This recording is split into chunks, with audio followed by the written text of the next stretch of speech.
reinvent the wide receiver positions because I think you said in your opening comments, you want to put a product that people want to be a part of. So I guess just from a strictly wide receiver perspective, how are you trying to plan to do that?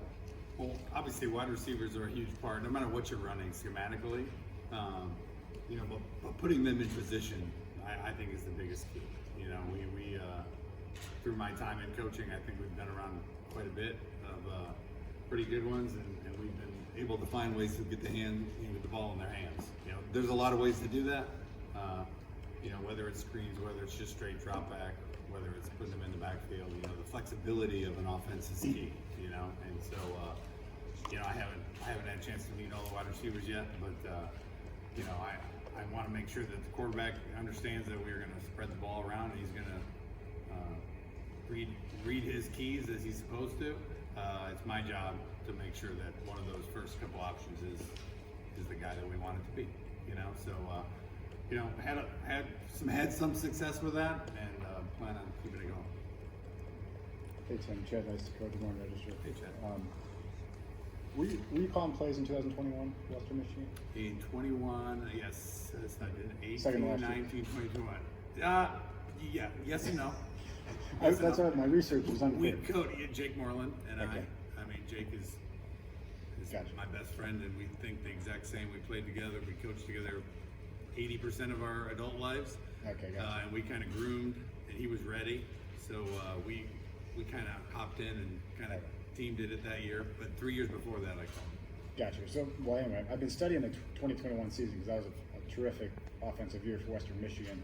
I'm just kind of curious, like, what you remember about that season in terms of production, how that could maybe apply to what you want to do here, because I see a lot of things here, like rushing attempts, time of possession.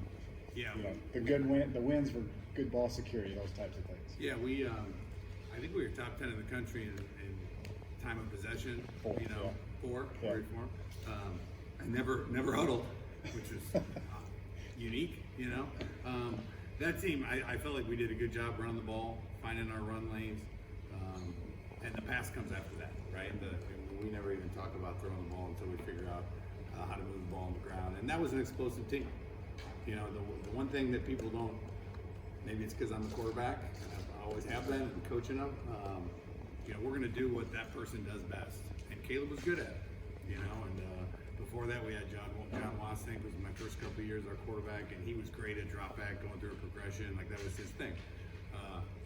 I just noticed, I just saw a trophy, the Campbell Trophy in there. John was a finalist for that, which is an award that Jack won.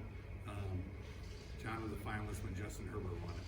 And so it changes every year depending on who you have and what he does well. I mean, that guy behind the center matters, right? And so figuring out what he does well, because if you have a flexible enough offense, we can call it any way he wants it. That year, Caleb was really good at the RPOs. We had some pretty dynamic wide receivers, D.S. Cridge and Sky Moore. We had 2 second-round draft picks out there running around. And so that combination that year was a great mix. And we had a great combination with Jake upstairs and me on the field. And so, every experience can help us, right, moving forward. But we got to figure out kind of what we got and what's the best way for us to be efficient, aggressive, run the ball, and help the team win. And then we'll do those things, whatever they are.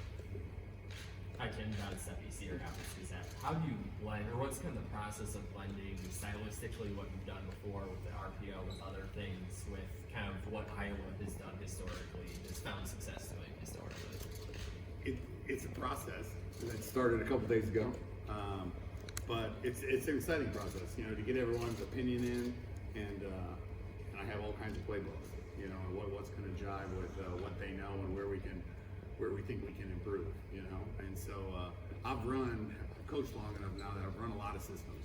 In 2008 when I was a Division III coach, Seth was talking about that. We ran the Shanahan system. He was the quarterback coach at Houston Texans. Matt, who I played college ball with, got him coffee. I think that was his official role. and so I got the playbook then, and we ran that at Elmhurst. At Syracuse, when I took over, we took over a spread offense that didn't even have a tight end, and we tried our best to blend them together, and then we went to Purdue and got to run the Saints offense, which is really neat, learned a ton. And on to Western, where I had an offensive coordinator my first year, and then when I took over, tried to put a little bit of that in it. And then to go back and work with Matt this year was full-fledged, that system.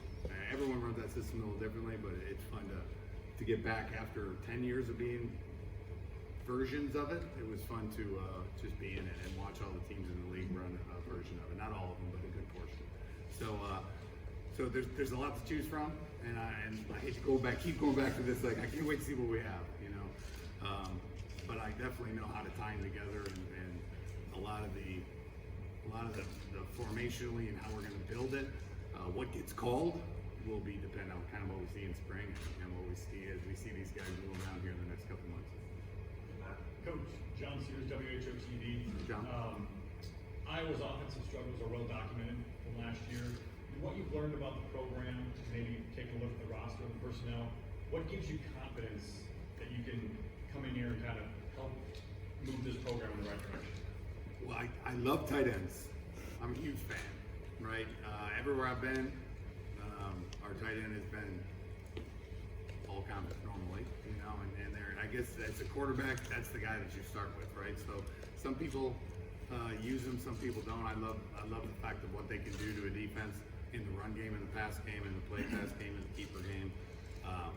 You know, it also can open up things out on the edges too. So I know there's an unbelievable tradition here of that. And I've heard we have some really good ones. Everything's I've heard, right? I've heard this and I've heard that. But I can't wait to see it from my own eyes. But that part of this offense of running 12 personnel, which is really what we did at Elmhurst and a little bit at Syracuse, you know, that fits what I have a lot of experience in, let's put it that way. And but none of those work if you can't run the ball, right? So you go to a place, if you want to run an offense that's going to be physical, run the ball, you got to go to a place that can run the ball. And you know, I have looked at the numbers there to make sure that can happen, and we've had success, and we have to continue to have success to get the rest of it to go. And so those combination of those things, you know, make me really excited about what's coming.